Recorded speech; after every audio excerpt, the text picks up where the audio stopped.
"That's Uzumaki Akiko," Kushina said, surprised, as she looked at the unconscious girl. "Oh, you know her." Shin didn't recognize the girl, but it seemed Kushina did. "We've met a few times, but we're not close." Kushina was only really close to Shin. She knew other kids in the clan, but they weren't friends. A short while later, Akiko woke up. She looked around in a panic, but calmed down when she saw Shin and Kushina's red hair. Red hair was a trademark of the Uzumaki clan. Of course, there were exceptions, like Choji Akimichi's father, Choza, who also had red hair. But most people associated red hair with the Uzumaki. "Who are you?" Akiko didn't recognize Shin and Kushina. She guessed they were Uzumaki survivors, but it was better to be safe than sorry. It wasn't surprising that she didn't know them. Shin and Kushina lived far from the clan grounds. Even when they had lived within the clan, they hadn't interacted much. Shin had never even seen Akiko before. "Same as you," Shin replied simply. Akiko fell silent, her eyes filled with sadness as she looked at the destruction around her. Tears streamed down her face as she thought of her parents. "Should we comfort her?" Kushina asked Shin. "How?" "Let her cry. She'll have to rely on herself from now on. Being strong is better." Shin shook his head and sat on a nearby rock, contemplating their future. He had two choices: leave with Kushina and live a life on the run, or wait for Konoha's reinforcements and go with them to Konoha. He glanced at Kushina and made up his mind. They would go to Konoha. It was the safer option. With their distinctive red hair, wandering around would make them targets. And as two young children, where could they even go? It would be incredibly difficult. Going to Konoha offered safety and security. As long as they didn't draw too much attention to themselves, they would be fine. Especially with Uzumaki Mito still alive. Even the scheming Danzo wouldn't dare try anything. In Konoha, Shin could also learn the basics of being a shinobi, which were essential. Konoha was the best choice. But if they went there, he would have to change Kushina's fate as the Ninetales Jinchuriki. He didn't want that for her. The Ninetales' power was immense, a great asset if used correctly, but it was also a ticking time bomb. And being the Ninetales Jinchuriki meant a life under constant surveillance, with Umbu watching your every move. As for himself, Shin never wanted to become a Jinchuriki. He simply didn't need the Ninetales. With his perfect sage body, once he grew stronger, he could take on the Ninetales single-handedly. And with his Sharingan, he could probably subdue the beast with a glance. With the system at his disposal, why would he need the Ninetales? Most importantly, he didn't want something else living inside him. It was an unsettling thought. But Shin's gaze shifted to Akiko. It wasn't just him and Kushina anymore. There was another Uzumaki survivor to consider. "Kushina, come here. I need to talk to you." Kushina, though curious, walked over. "Kushina, Konoha's reinforcements might arrive soon. They might take us to Konoha. If we go, remember, don't stand out too much." Shin advised. When choosing a Jinchuriki, they would look for someone with talent. Standing out too much might attract the attention of the third Hokage, Hiruzen Sarutobi, and the shadowy Danzo. Hiruzen would be fine, but Danzo, that was a different story. Kushina didn't understand why Shin was saying this, but she nodded, committing his words to memory. Another day passed. The sun began to set, casting long, eerie shadows over the blood-soaked ruins of Uzushiogakure. Asterisk thump. Thump. Thump. Asterisk. Footsteps. Shin's senses went on high alert. His left hand went to his pouch, gripping an explosive tag. His right hand held a katana. He was a bit small to be wielding a katana, but he had found it among the debris. It had a few chips, but it was still usable. Kushina moved closer to Shin, and Akiko, frightened, huddled next to them. Three kids. A woman with striking blonde hair and cold eyes approached them. Despite her beauty, her expression was intimidating. Several other ninja followed behind her. "You're Uzumaki, right? Don't be afraid. I'm a Konoha shinobi. My name is Tsunade." Tsunade's harsh gaze softened. Seeing the state of Uzushiogakure had filled her with rage, hence her initial coldness. Hearing her name, Shin relaxed, but he couldn't help but stare. He couldn't believe this was Tsunade. She was so flat. He couldn't fathom how she would transform into the, well, busty woman she would become. "Are you all that's left of the Uzumaki clan?" Tsunade asked. "I don't know. Maybe there are other survivors." Shin was certain there were others, but they had either escaped the Land of Whirlpools or were in hiding. "Let's search the area. See if we can find anyone else. Damn it, if I find out who did this, I'll—" Tsunade's killing intent flared. The Uzumaki were her grandmother's people. They had a long-standing alliance with the Senju clan. During the Warring States period, the Uzumaki had fought alongside the Senju against the Uchiha. Tsunade was furious, but it was useless now. She had rushed to the Land of Whirlpools as soon as she received the news, but it was too late. The enemy had annihilated the Uzumaki clan in a single night. They must have planned this for a long time. Shin couldn't help but roll his eyes at Tsunade's tough talk. Empty threats were so childish. Unfortunately, Tsunade caught his expression. She glared at him. This little brat was looking down on her? "Hey, brat, what was that look for?" "What look?" Shin feigned innocence. "Don't play dumb. I saw you. You were totally dissing me." Shin wanted to nod, but he thought better of it. Tsunade was known for her temper. She might just punch him. "Nope, not me." "You must be mistaken," Shin denied, maintaining his facade of innocence. But she couldn't exactly punish him for that. She wasn't going to beat up a child, no matter how infuriating he was. Suddenly, Tsunade glared at Shin. The little punk was clearly looking down on her, yet he denied it. "You've got guts, kid. Recovering from your clan's destruction so quickly." She placed a hand on Shin's head, ruffling his hair with more force than necessary. As she messed up his hair, she realized how soft it was. It was almost addictive. Looking at his cute little face, she couldn't resist pinching his cheek. So soft, so adorable. Kushina, seeing Tsunade manhandling Shin, yelled, "Hey, stop that!" Shin wasn't happy either. Tsunade might enjoy pinching his cheek, but he found it extremely annoying. Having his face pinched by a woman? Humiliating. "Get your hands off me." "I don't like being touched by men," Shin said, scowling. "Men?" Tsunade froze. Was he blind? Where did he get the idea that she was a man? "Kid, you need to get your eyes checked." "I'm a woman, not a man," Tsunade said through gritted teeth. "Huh. I may be young, but I know the difference between a man and a woman. You don't exactly scream, 'woman,' to me." Shin's eyes drifted towards her chest, his expression a mix of disdain and disbelief. Tsunade's face flushed red. This brat was deliberately mocking her. "Princess Tsunade, we found 2 survivors." Tsunade, about to give Shin a piece of her mind, glared at him one last time before turning towards the newcomers. 2 males, one around Shin's age, the other in his 20s. Both Uzumaki survivors. Shin recognized the boy. "Uzumaki Kai, long time no see. How's your leg?" Shin gave Kai a sly smile, which earned him a glare filled with anger and a hint of fear. Kai was the son of Uzumaki Hikaru, the taijutsu master whose physique Shin had copied. Shin had broken the boy's leg during their previous encounter. He hadn't expected Kai to survive the destruction of the clan. The kid was lucky to be alive. Tsunade's eyes flickered between Shin and Kai. There was definitely bad blood between these two. But she wasn't interested in getting involved in a squabble between kids. She turned to the older Uzumaki. "What's your name?" I'm Uzumaki Hikaru, a jonin of the Uzumaki clan." "Do you know who attacked the clan?" Tsunade asked. "I don't know. I was scared, so I hid right away. I don't know what happened after that." Hikaru hung his head in shame, earning a scornful look from Tsunade. This guy was older than her, yet he was a coward. When his clan was in danger, he hid like a rat.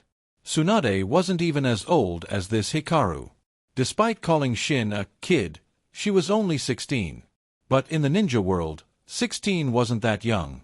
During the Warring States period, people were already married with children at that age.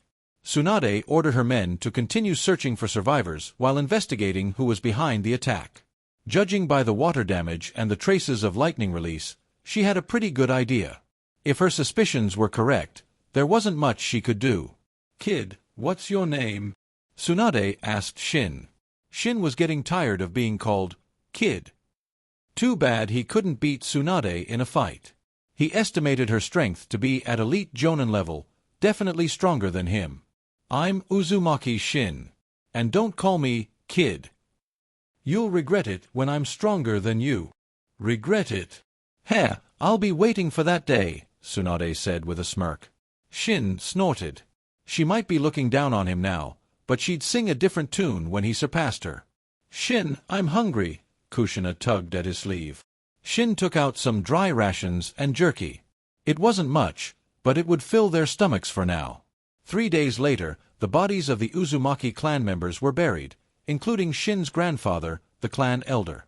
Seeing his grandfather's body, Shin felt a strange mix of emotions.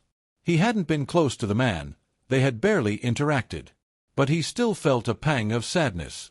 After the burial, they set off for Konoha with Tsunade. Shin carried a katana strapped to his back.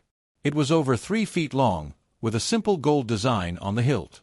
He had found it in the Uzumaki Clan shrine. It was incredibly sharp, able to slice through stone with ease. He hadn't tested it on steel yet, though. They sailed towards the Land of Fire. Shin stood at the stern, watching the Land of Whirlpools disappear over the horizon. Kushina stood beside him. They didn't know when they would return. Feeling sad to leave? Shin and Kushina turned to see Tsunade standing behind them. Kushina puffed out her cheeks, glaring at Tsunade. Shin was also keeping his distance from Tsunade. The woman was relentless, constantly ruffling his hair and pinching his cheeks. He was annoyed, but he didn't want to reveal his strength, so he hadn't resisted much. He wondered if she had some weird fetish. Kushina's reason for disliking Tsunade was simple. She hadn't even ruffled Shin's hair or pinched his cheeks. Yet this woman was doing all the things she hadn't done. It felt like Tsunade was stealing Shin away from her. When you get to Konoha, think of it as your new home. In time, you'll forget all the unpleasantness. Humph, we don't need your comforting words. Come on, Shin. Kushina glared at Tsunade and dragged Shin into the cabin. This woman was the source of all her unpleasantness. That little brat. Tsunade noticed the hostility. Could she be jealous? Does she like Shin? Tsunade wondered. Kids these days, maturing so fast. That girl's only 5, right? Shin, stay away from that woman from now on, Kushina said seriously once they were inside the cabin. Yeah, no arguments here. Shin wasn't keen on being manhandled and unable to retaliate. It was infuriating. He'd get her back when he was stronger.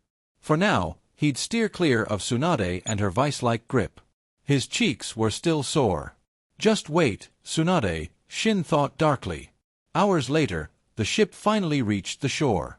Kushina, pale and nauseous, leaned heavily against Shin. Shin, I don't feel so good. My head is spinning. Shin supported her, surprised that she was seasick. It was probably because this was her first time on a ship. We're here, Kushina. Hang in there. Tisk, TSK, getting seasick? How embarrassing, Tsunade quipped, arms crossed. Kushina's open hostility had irked her. She didn't want to stoop to the level of a child, but seeing Kushina's pathetic state, she couldn't resist a jab. I am not seasick. Kushina weakly shook her head, trying to maintain a defiant front despite her nausea. Tsunade merely clicked her tongue. Continuing this squabble with a child was beneath her. Let's rest for a bit before we continue. Seeing that not only Kushina, but also Akiko and Cal, were suffering from seasickness, Tsunade called for a break. Shin was fine. He didn't get seasick. And Uzumaki Hikaru, being a jonin, was also unaffected. They rested, ate some rations, and then resumed their journey. How long will it take to reach Konoha from here? Shin asked Tsunade. Come closer, and I'll tell you, Tsunade said with a sly grin, beckoning him with a finger. Nah, I don't need to know that badly. Shin and Kushina trailed behind, taking in the scenery of the Land of Fire. They had set foot on Land of Fire Sol as soon as they disembarked. While not the largest of the 5 great nations, it definitely had the most fertile land. The trees here were lusher than those in the Land of Whirlpools, and the people seemed more prosperous. "Shin-chan, how are we going to live in Konoha?" Kushina asked, her voice laced with worry. "Same as always. Don't stress, Kushina. And please, stop calling me Shin-chan." Shin patted her head reassuringly. Kushina felt a wave of warmth. She was apprehensive about this unfamiliar place called Konoha, but with Shin by her side, her fears seemed to melt away. As long as she was with Shin, it didn't matter where they were. Gradually, Kushina's anxiety lessened. The shadow of the Uzumaki clan's destruction seemed a little less dark. "What are you two chatting about?" Tsunade had fallen back to join them. "Wow, you actually have time to talk to us?" Shin remarked. "We're escorting you, but we're in Land of Fire now. The most we'll encounter are bandits. It's safe here." Tsunade had been vigilant before entering Land of Fire, but now she was completely relaxed. Whoosh, whoosh, whoosh. A volley of kunai and shuriken rained down on them, some even strapped with explosive tags. Shin's face paled. He couldn't worry about hiding his strength now. He grabbed Kushina and dodged. The Senju ninjas, though caught off guard, were still highly skilled. They reacted quickly, shielding the Uzumaki survivors and evading the attack. Tsunade's eyes widened. She had been about to pull Shin and Kushina out of the way, but Shin had reacted first, moving with incredible speed. She estimated his speed to be on par with her own. Looks like that kid Shin isn't simple after all. She quickly dodged the projectiles. Now wasn't the time to ponder this. She had to deal with the attackers. Her eyes turned cold. To be ambushed within Land of Fire borders was unacceptable. And she had just told Shin that it was safe here. This was a slap in the face. Tsunade felt her cheeks burn with shame. These attackers would pay. Shin and Kushina took cover behind a large tree, Shin's arm protectively around Kushina. His eyes darted around, alert for any movement. If only I could awaken the Uzumaki clan's Mind's Eye of Kagura. The Mind's Eye of Kagura was a sensory technique unique to the Uzumaki clan, one of the most powerful in the ninja world. When activated, it allowed the user to sense chakra fluctuations within a radius of several dozen kilometers. With a known chakra signature, it could pinpoint the target's location, movement, number of people, and even their speed. Its sensory capabilities were comparable to the Byakugan. Unfortunately, very few Uzumaki could awaken this ability. In the original story, only Karen was known to possess it. Shin didn't know if he could awaken it. If he had the Mind's Eye of Kagura, he could easily pinpoint the enemy's location and movements, making it easier to defend against them. Unlike now, where he was forced to rely on his senses and constant vigilance to avoid being caught off guard. Shinobi were masters of assassination. Surprise attacks were their specialty. "Kushina, don't be afraid. I'll protect you." "I'm not afraid," Kushina said, clenching her fists. She hated being the damsel in distress. "I have to train harder." She resolved to become stronger so she wouldn't be a burden to Shin. As Shin and Kushina hid, the battle raged. Over 20 ninjas, clad in identical uniforms and without forehead protectors, emerged from the forest. It was impossible to tell which village they were from. They charged towards the Senju ninjas, weapons drawn. Tsunade channeled chakra throughout her body, activating her monstrous strength. A powerful aura enveloped her. "Die!" She punched one of the attackers, sending him flying like a ragdoll. He was dead before he hit the ground. That was the power of Tsunade's monstrous strength. Yikes, that's brutal. Shin watched from his hiding spot as Tsunade pulverized another ninja with a single punch, the impact leaving the poor guy looking like he'd been hit by a truck. Shin winced. Twice. This woman's strength is ridiculous. I must not. Wait, what am I even thinking? Shin, what are you muttering about? Kushina nudged him. Nothing. Kushina, don't you think she's a bit violent? Shin eyed the mangled remains of the ninja. He wouldn't want to be on the receiving end of one of those punches. Violent? Nah, she's all right, Kushina said, her eyes practically sparkling with admiration. Shin instinctively took a step back. Did Kushina have violent tendencies? He suddenly remembered that Kushina's temper wasn't exactly angelic. Shin turned his attention back to Tsunade. Her strength was probably at elite Jonin level, but she was displaying power far beyond that. One-punching ninjas like they were toddlers. Who sent these guys? Shin observed the attackers. Initially, he thought they were after the Uzumaki survivors. But now it seemed they were targeting the Senju. He noticed that Uzumaki Hikaru was no longer under the protection of the Senju ninjas. If the attackers were after the Uzumaki, they would have gone for Hikaru. A strange thought crossed Shin's mind. Could these ninjas be from Konoha? It wasn't impossible. They were in Land of Fire, after all. If over 20 foreign ninjas could infiltrate Land of Fire without Konoha, the most powerful hidden village, noticing something was fishy. Man, maybe going to Konoha isn't such a safe bet after all. Perhaps Konoha had something to do with the destruction of Uzushiogakure. Konoha had only sent Tsunade and 9 other Senju to aid the Uzumaki. It was a good thing the invaders had already left, otherwise this rescue team would have been slaughtered. Now they were being attacked within Land of Fire, and the attackers seemed to be targeting the Senju. Considering the future of the Senju clan, with only Tsunade remaining, Shin's suspicions grew stronger. But even if he was right, he wouldn't say anything. It was just speculation, he had no proof. And even if he did, what good would it do? Loose lips sink ships. Some things were better left unsaid. He didn't know if these were Hiruzen's men or Danzo's. His gut sold Danzo. Tsunade was Hiruzen's disciple. Hiruzen wasn't a saint, but he wasn't evil either. He wouldn't attack his own student. But Danzo, that guy was capable of anything. I'll have to watch out for Danzo in Konoha. But as long as I keep a low profile, he shouldn't notice me. But Tsunade had seen him move with incredible speed while dodging the kunai and shuriken. Hopefully, she wouldn't mention it. Damn it! Tsunade noticed one of the attackers cutting down Senju ninjas with ruthless efficiency. She estimated his strength to be at elite Jonin level, perhaps slightly weaker than her, but far stronger than the others. He had already killed 3 Senju Jonin. Tsunade's eyes blazed with fury. She tried to reach him, but she was blocked by Chunin, who fought with suicidal desperation. Get out of my way, you little ants! Tsunade slammed her foot into the ground, creating a spiderweb of cracks. The earth shook, throwing the Chunin off balance. Some of them even stumbled and fell into the fissures, unable to move. Tsunade ignored them and charged towards the elite Jonin. The Jonin retreated, shooting Tsunade a cold look. "Retreat!" he yelled. The attackers vanished into the forest without hesitation. Tsunade glared at their retreating figures, frustrated. They had managed to capture one alive, but he had committed suicide before they could interrogate him. Shin and Kushina emerged from their hiding spot.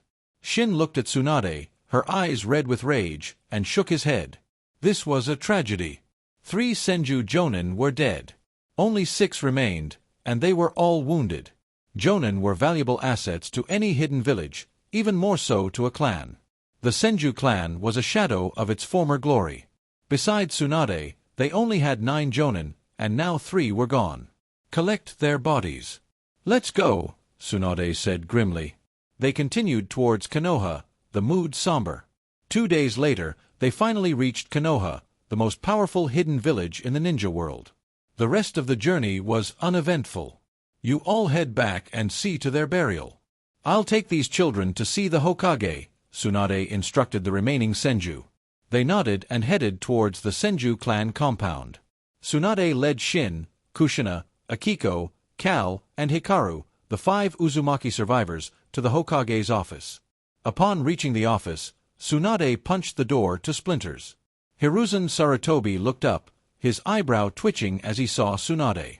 Ah, Tsunade, you're back. How did it go with the Uzumaki clan? He didn't even bother mentioning the door. This wasn't the first time she'd done this. The Uzumaki clan is gone. These are the survivors, Tsunade said, her voice heavy with grief. What? Gone? How? Hiruzen shot to his feet. I was too late. The clan was already destroyed when I arrived. Tsunade clenched her fists. If only they had received the news sooner, Perhaps this tragedy could have been averted. I see. Hiruzen sat back down, his gaze sweeping over Shin and the other children, assessing them. Shin squirmed under his scrutiny. Hiruzen's eyes were sharp. This was Hiruzen in his prime, not the old man he would become. His gaze seemed to pierce through you, seeing all your secrets. Shin didn't like it one bit. Hiruzen observed the children for a moment, then his face took on a mournful expression. It grieves me to hear of the tragedy that befell the Uzumaki clan. Rest assured, Konoha and the Uzumaki are steadfast allies. We will find the perpetrators and bring them to justice. For now, make yourselves at home in Konoha. You are safe here. No one will harm you. Hiruzen's words seemed to ease the tension. Hikaru and Kai visibly relaxed. Lord Hokage, please, you must find those who did this. Kai cried. Akiko also wept, tears flowing freely as she remembered her loved ones. We will avenge the Uzumaki clan. They are our allies, and anyone who harms them is an enemy of Konoha, Hiruzen declared solemnly. Hiruzen was a skilled leader. His words calmed even Kushina, who had been on edge. Shin could tell because Kushina's grip on his hand loosened. When they first arrived in Konoha, Kushina had been clinging to him, her small hand tightly gripping his. Coming to this unfamiliar place, it was impossible for a 5-year-old not to be nervous. Tsunade, how about we have them stay at the Senju compound? Hiruzen turned to Tsunade. That's fine, but there's something you need to explain to me first. Bam! Tsunade slammed her fist on Hiruzen's desk, the solid wood splitting under the force. Sandame, we were attacked by unknown assailants within Land of Fire borders. What's going on? Hiruzen's eyes widened. He stood up. You were attacked. Seeing the fury in Tsunade's eyes, he knew it was true. Had ninjas from another village infiltrated Land of Fire? How many were there? Hiruzen asked, his voice grave. 25. At least 10 jonin, and one of them was an elite. Hiruzen's expression darkened. That was a significant force. If they were indeed foreign ninjas, this could be a serious threat. Tsunade, this is my oversight. I failed to detect such a large force within our borders. I will have the Umbu investigate this thoroughly. He knew that Tsunade's anger meant there had been casualties. Let me know when you have more information.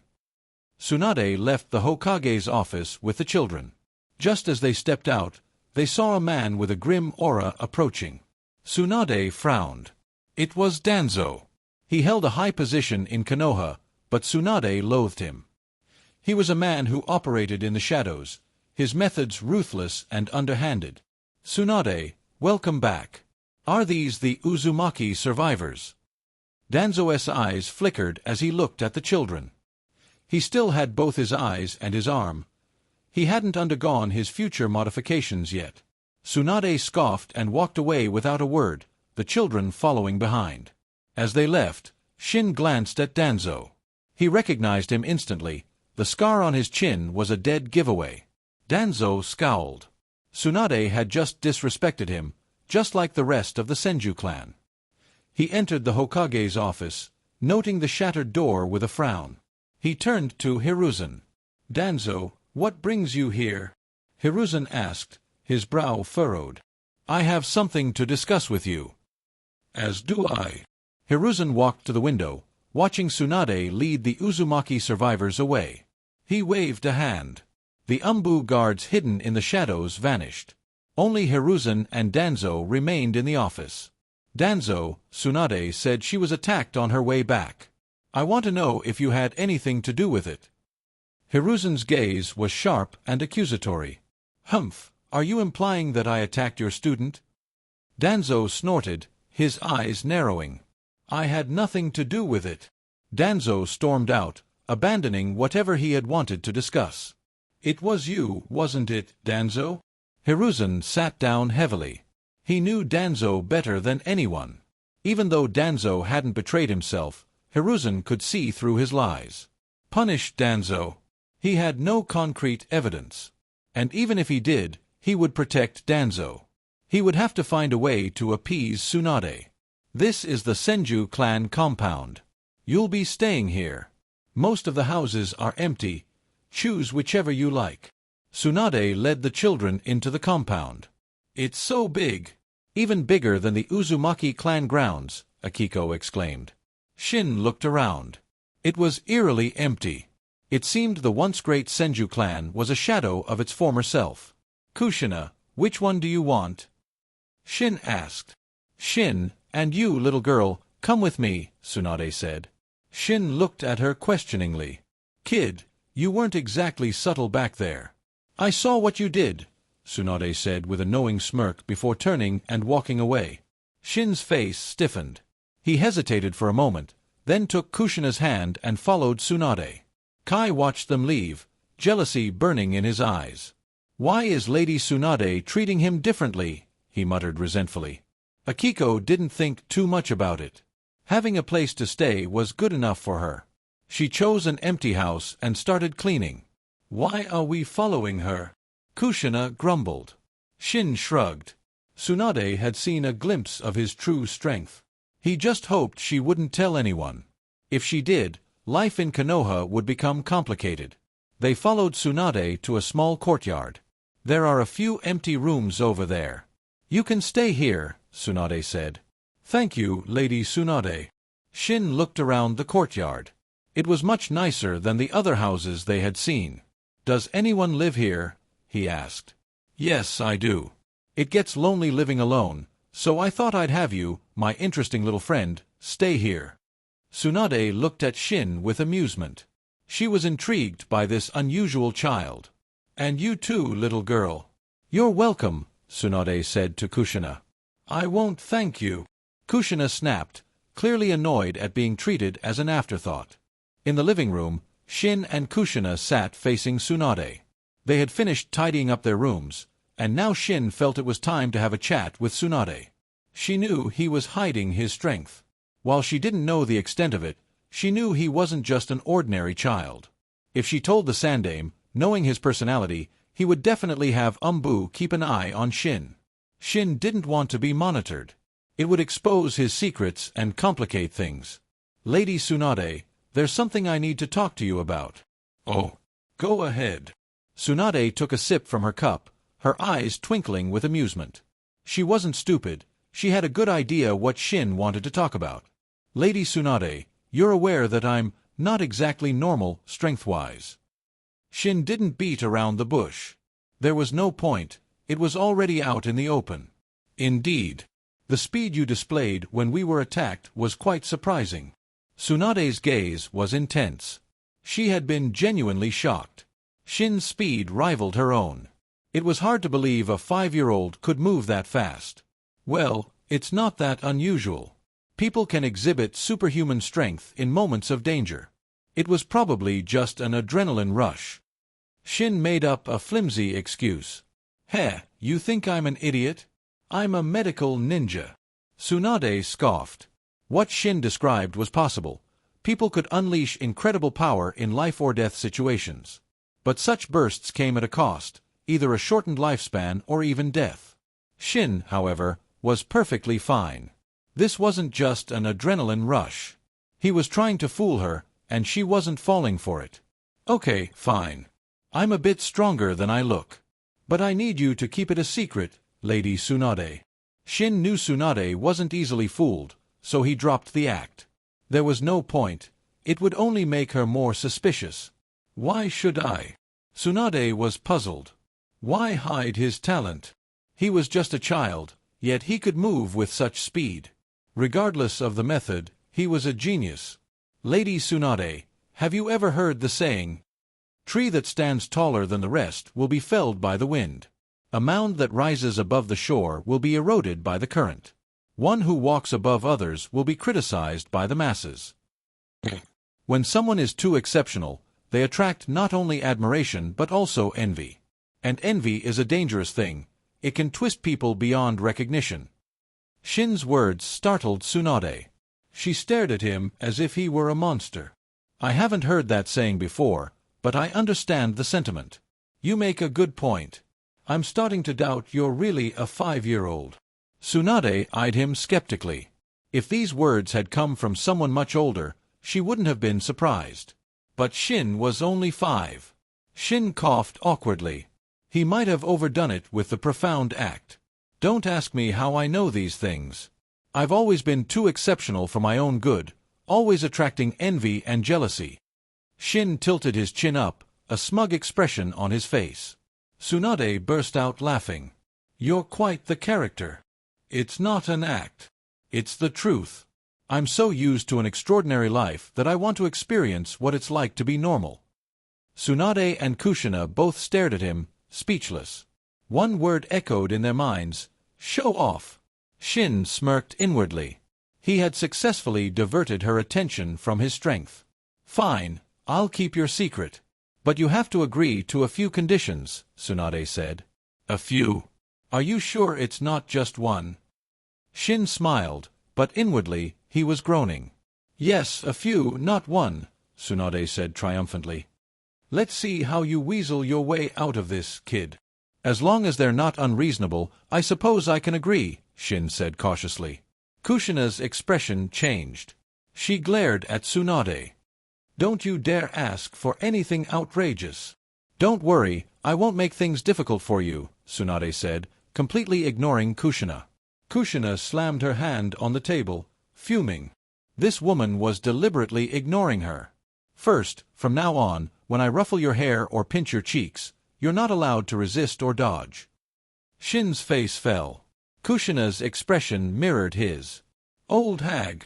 You just want to take advantage of Shin. Kushina jumped onto her chair, glaring at Tsunade. What did you just call me? Tsunade was furious. She was only 16, and this little girl was calling her an old hag. You heard me. Cougar. Kushina was fearless when it came to Shin. Little girl, if you weren't so young, I'd teach you some manners.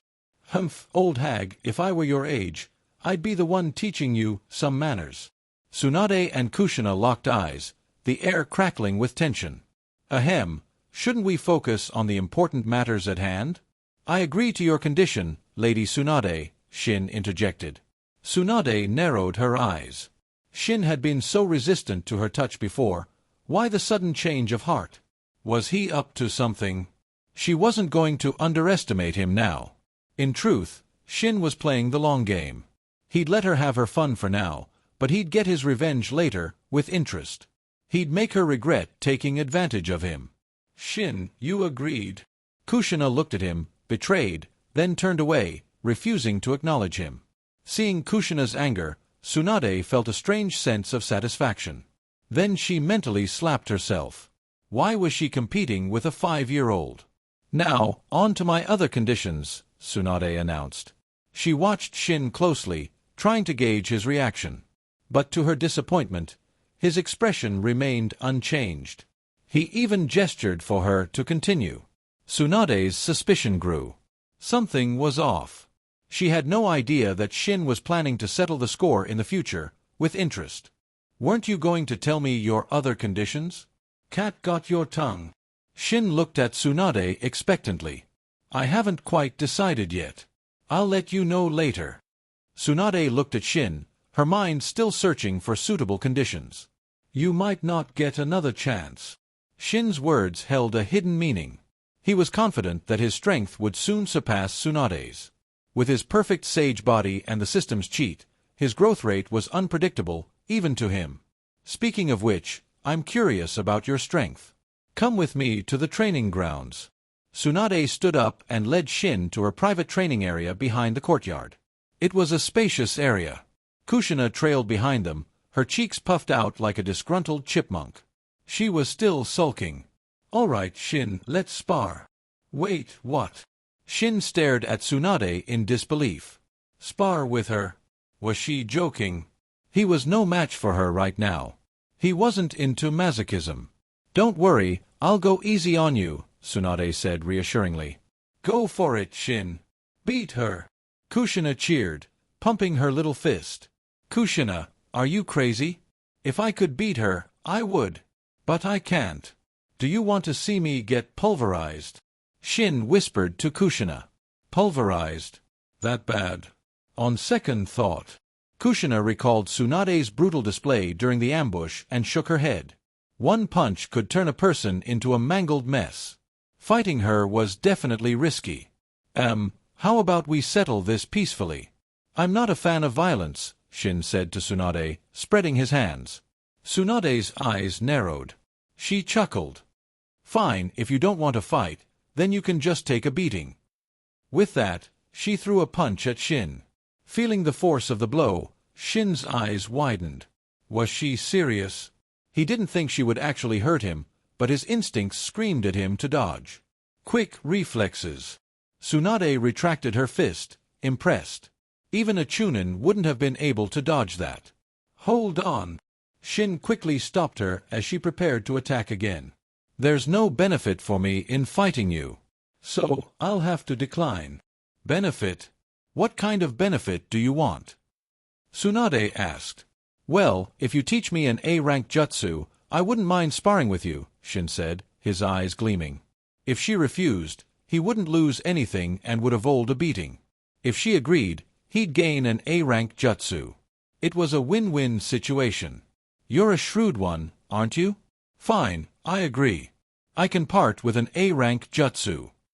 Tsunade said nonchalantly. As the Senju clan princess, if he had asked for an S-rank jutsu, she might have hesitated. But an A-rank jutsu? She didn't mind. She was more interested in uncovering Shin's secrets. All right then, please go easy on me, Lady Tsunade. Shin stepped back, putting some distance between them. He focused on Tsunade. This was a chance to test his strength. Of course, there were some things he wouldn't use, like the Rasengan and the adamantine sealing chains. The chains were fine, but using the Rasengan would raise too many questions. It would cause a commotion. After all, the Rasengan was a jutsu that required no hand seals. The most impressive thing about the Rasengan wasn't its power, although it was powerful. There were other A-rank jutsu that were stronger. But the fact that it didn't require hand seals made it unique. No hand seals meant instant activation. In a life-or-death battle, even a fraction of a second could make all the difference. Besides, Shin wasn't planning on going all out. He always kept some cards up his sleeve. He knew Tsunade would keep her word about not revealing his strength, but he was still used to hiding his true abilities. You can make the first move, Tsunade said. Then I won't hold back. Shin wasn't going to be polite. He was clearly at a disadvantage. Holding back half his strength, Shin charged towards Tsunade. When he was 3 meters away, he leaped into the air, aiming a punch at her face. You can do it, Shin. Kushina cheered nervously. You little brat. Tsunade scowled. Attacking someone's face was a low blow, especially a woman's. The fist might be small, but the force behind it was undeniable. Tsunade dodged. She wasn't going to take that punch to the face. Don't jump so carelessly, kid. You have no leverage in the air. Let me show you how it's done. After dodging Shin's attack, Tsunade retaliated with lightning speed, aiming for his stomach. Bam! Wood splintered. Her fist connected, not with Shin's body, but with a log. He had used the substitution jutsu. Tsunade's eyes narrowed. She spun around and threw another punch. Their fists collided. Shin was sent flying backward. Just before he crashed to the ground, he twisted in mid-air, landing gracefully on his feet. Tsunade shook her arm, the ground beneath her cracking slightly. What a strength! Her arm was numb. She hadn't used her monstrous strength, but even her normal punches packed a wallop. What kind of monster was this kid? How could he be so strong at such a young age? Hey, are you all right? Tsunade asked, concerned. After using the substitution jutsu, Shin had appeared behind her, launching a surprise attack. Her counterattack had been a bit hasty. She hadn't controlled her strength. Ouch! That hurts. I think my arm is broken. I can't continue. Shin cried out dramatically, his expression exaggerated. Shin, are you hurt? Kushina rushed over, checking his arm with worry. She glared at Tsunade. Tsunade also hurried over to check on him. Her punch had been powerful. Even a jonin would have been injured. Ahem, Kushina, I'm fine. Shin winked at her. Kushina relaxed, understanding his silent message. He was faking it. Sorry, Shin. I didn't control my strength back there. Here, let me heal you. Tsunade approached Shin, a green glow of chakra forming in her hand. She was about to use medical ninjutsu. Shin didn't feel a thing. He wasn't injured, there was nothing to heal. Even if he had been injured, with his perfect sage body, he would have recovered in moments. Tsunade's expression shifted from concern to anger. You little liar. She threw a punch. Shin dodged just in time. Busted, Shin mumbled, rubbing his nose sheepishly. Tsunade was the best medical ninja in Konoha. Fooling her was a long shot. Ahem, Lady Tsunade, as you can see, I'm not that strong. How about we call it a draw? Tsunade looked at him, then nodded. She felt she had a decent grasp of his abilities. He was strong and fast, likely at elite Chunin level, maybe even higher. He had used the perfect sage body proficiently, but hadn't displayed any other jutsu. It was hard to gauge his combat experience from just a few exchanges, especially since she hadn't gained the upper hand. She watched Shin chatting with Kushina, seemingly unharmed, then flexed her slightly numb arm. Monster, she thought. No wonder he wanted to hide his strength. If it were exposed, it would only cause him trouble. If only she knew he hadn't even used his full power. Lady Tsunade, about that A-rank jutsu. Shin looked at her expectantly. I keep my promises. What's your chakra nature? Tsunade asked. No need to ask, Lady Tsunade. I want to learn the multi-shadow clone jutsu. Shin had already decided. The multi-shadow clone jutsu would be incredibly useful to him. The multi-shadow clone jutsu? Tsunade frowned. You should choose another jutsu. The multi-shadow clone jutsu is dangerous. It's forbidden. The multi-shadow clone jutsu could be fatal if not used carefully. Tsunade was hesitant to teach it to Shin. Lady Tsunade, I understand the risks. I'm an Uzumaki, remember? Shin smiled. The multi-shadow clone jutsu would accelerate his training significantly. He already had the shadow clone jutsu, but creating clones one by one was inefficient. Fine. I don't know why you want to learn this jutsu, but I'll teach you. Just promise me you'll be careful. Seeing his insistence, Tsunade agreed, but she stressed the dangers of the jutsu. Even for an Uzumaki with large chakra reserves, it was a jutsu to be treated with caution. I haven't learned the multi-shadow clone jutsu myself, but I have a scroll with the training method. Here you go. Tsunade pulled out a small scroll and handed it to Shin. You're just going to give me the scroll and let me figure it out myself? Aren't you worried I won't be able to learn it? You have the scroll. It's up to you to learn it. Honestly, I'd prefer it if you didn't, Tsunade said bluntly. Shin shrugged. Not learning the multi-shadow clone jutsu wasn't an option. It wasn't that difficult for him. It only required a single-hand seal. For ninjas with limited chakra, it might be challenging, but Shin had chakra to spare. Oh, I almost forgot. Tsunade smacked her forehead. You two need to come meet my grandmother. Shin's heart skipped a beat. Tsunade's grandmother was Uzumaki Mito, the wife of Hashirama Senju and a former princess of the Uzumaki clan. Mito knew all the Uzumaki sealing jutsu and was the previous Nine-Tails Jinchurike. She must be powerful. Shin guessed her strength might even surpass the Sandame's. Of course, this was just speculation. Perhaps she wasn't a combat specialist. Tsunade called the other three Uzumaki survivors. They were all going to meet Mito. They followed Tsunade deep into the Senju compound, arriving at a small, elegant courtyard. There, they met Uzumaki Mito. She looked quite old, which made sense, considering she had lived through the Warring States period. But Shin was confused. Didn't Mito have the strength of 100 seal? Why did she look so old? The strength of 100 seal was an S-rank jutsu that allowed the user to store chakra in their forehead, marked by a diamond-shaped seal. When needed, the stored chakra could be released by using the release technique. And it had another benefit that women would kill for: eternal youth. Mito knew the strength of 100 seal. Why didn't she use it to maintain her youth? Perhaps she no longer cared about her appearance. After all, she was nearing the end of her life. Why bother with such superficial things? Grandmother, I'm sorry. The Uzumaki Clan. Only these few remain. Tsunade hung her head, unable to meet Mito's eyes. Mito sighed. She hadn't expected the Uzumaki Clan, with its 1,000-year history, to meet such a tragic end. Her gaze swept over Shin, Kushina, and the others, finally settling on Shin. Shin felt a strange sensation as Mito's eyes locked onto him. It was as if she could see right through him, even more so than the Sandaime. Mito gave Shin a kind smile. "What's your name, young man?" "Uzumaki Shin." Shin met her gaze. He could sense no hostility from her. "Shin, I can sense an extraordinary power within you. I hope you use it wisely," Mito said, her voice solemn. "Extraordinary power?" Tsunade looked at Shin, surprised. Shin's heart pounded. Was she referring to his perfect sage body? Had she seen through him? Then he remembered Hashirama Senju, who also possessed a perfect sage body. And Mito was his wife. It wasn't that strange for her to be able to sense something like that. In truth, Mito didn't know about the perfect sage body.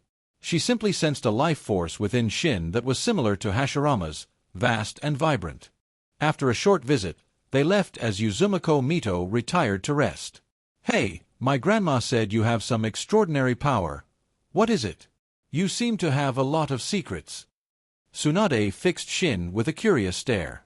"How should I know?" Shin shrugged, feigning ignorance. He couldn't reveal his perfect sage body. Besides, even if he did, no one would understand what it meant. Hashirama Senju was remembered for his wood release, not his sage body. But without the perfect sage body, his wood release wouldn't have been so devastatingly powerful. Yamato's wood release, for example, was only slightly stronger than regular jutsu. It was even dubbed pseudo-wood release.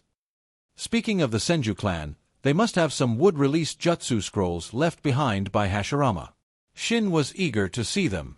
He didn't have the wood release Kekkei Genkai yet, but he was confident that with enough research, he could develop it. Not the watered-down version Yamato had, but the real deal, like Hashirama's. "Shin, what are you thinking about? You're about to walk into a wall." Kushina pulled him back, snapping him out of his thoughts. Shin stared at the wall in front of him, embarrassed. If Kushina hadn't stopped him, he would have walked right into it. "Seriously? Are you blind?" Tsunade chuckled.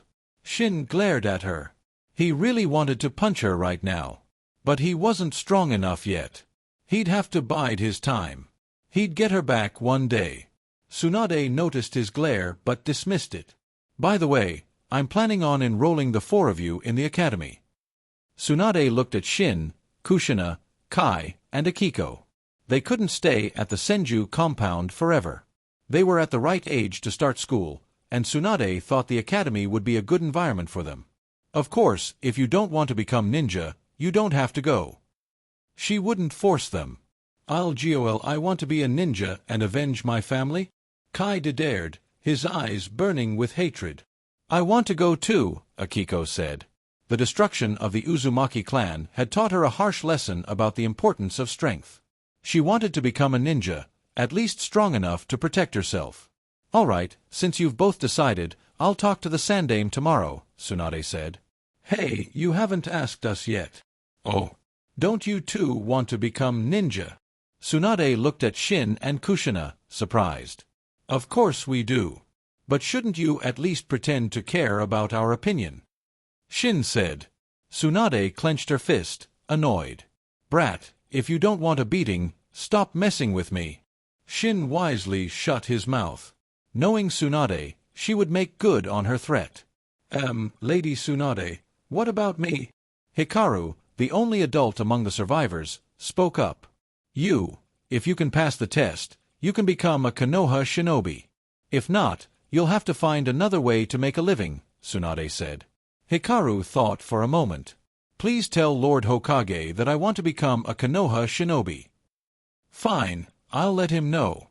But whether you become one or not depends on you." With that, Tsunade left with Shin and Kushina. Aloko, Kai, and Hikaru headed towards their assigned houses. "Damn it! Why is Lady Tsunade so nice to that Shin?" Kai seethed with jealousy.